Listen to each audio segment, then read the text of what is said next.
Hi friends, welcome back to our channel. ఈరోజు మన వీడియోలో ఇడ్లీలోకి సాంబార్ ఎలా ప్రిపేర్ చేసుకోవాలో చూద్దాం.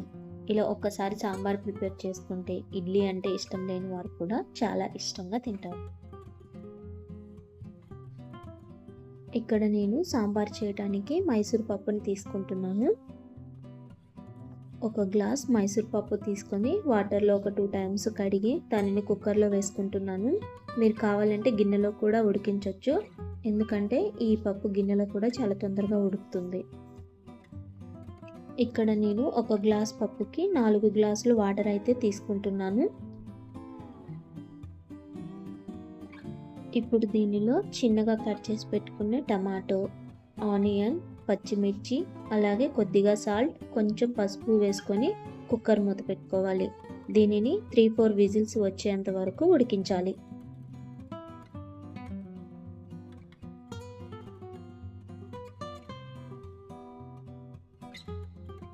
ఈ పప్పు ఉడికేలోపు మనం చింతపండును నానబెట్టుకుందాము. ఇక్కడ నేను ఒక నిమ్మకాయ సైజ్ అంత చింతపండును అయితే నానబెట్టుకుంటున్నాను. ఇక్కడ నేను 4 విజిల్స్ వచ్చిన తర్వాత గ్యాస్ ఆఫ్ చేసేసాను. కుక్కర్ మూత తీసేటప్పుడు చాలా జాగ్రత్తగా ఉండండి. ఇక్కడ నాకు 4 విజిల్స్కి పప్పు అయితే చాలా చక్కగా ఉడికింది.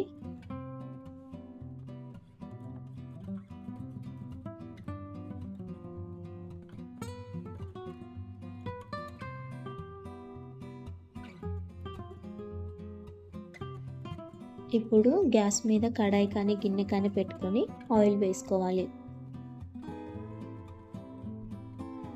ఆయిల్ వేడైన తర్వాత దానిలో ఆవాలు, జీలకర్ర, కరివేపాకు, ఎండుమిర్చి, కొద్దిగా వెల్లుల్లి పేస్ట్ వేసుకోవాలి. అలాగే చిన్నగా కట్ చేసి పెట్టుకున్న ఆనియన్ కూడా వేసుకోవాలి. ఆనియన్ కొద్దిగా ఫ్రై అవ్వనివ్వాలి.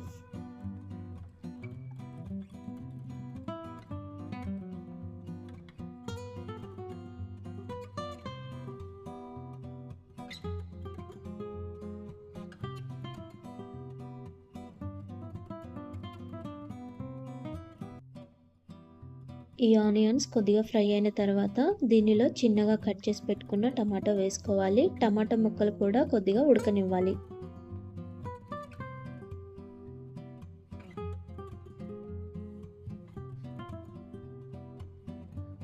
ఈ టమాటా ముక్కలు కూడా కొంచెం ఉడికిన తర్వాత వీటిలో మనం ముందుగానే ఉడికించి పెట్టుకున్న పప్పు వేసుకొని మొత్తం ఒకసారి ఇలా కలుపుకోవాలి.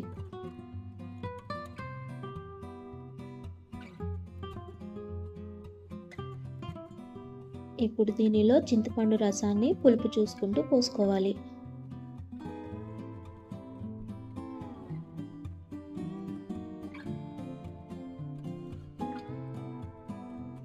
చింతపండు రసాన్ని పోసుకున్న తర్వాత దీనిలో ఉప్పు, కారం, కొద్దిగా ధనియాల పొడి వేసుకొని కలుపుకోవాలి.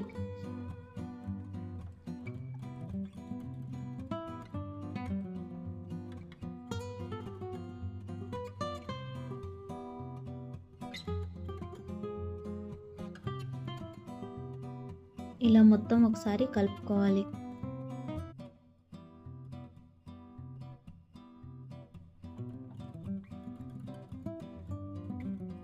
ఇప్పుడు దీనిపై మూత పెట్టి ఒక 10 నిమిషాల పాటు మరగనివ్వాలి.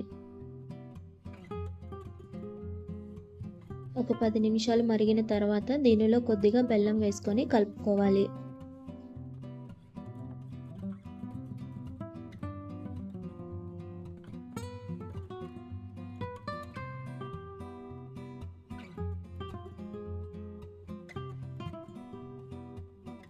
ఒక 2 నిమిషాల తర్వాత చిన్నగా కట్ చేసి పెట్టుకున్న కొత్తిమీరను వేసుకొని గ్యాస్ ఆఫ్ చేసుకుంటే సరిపోతుంది.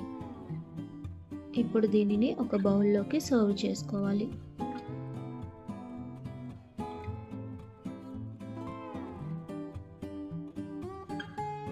చూసారు కదా ఫ్రెండ్స్, ఇడ్లీలోకి సాంబార్ ఇలా సింపుల్గా కూడా ప్రిపేర్ చేసుకోవచ్చు. నేనైతే ఇలాగే ప్రిపేర్ చేస్తాను. మీరు ఎలా చేస్తారో కామెంట్ చేయండి.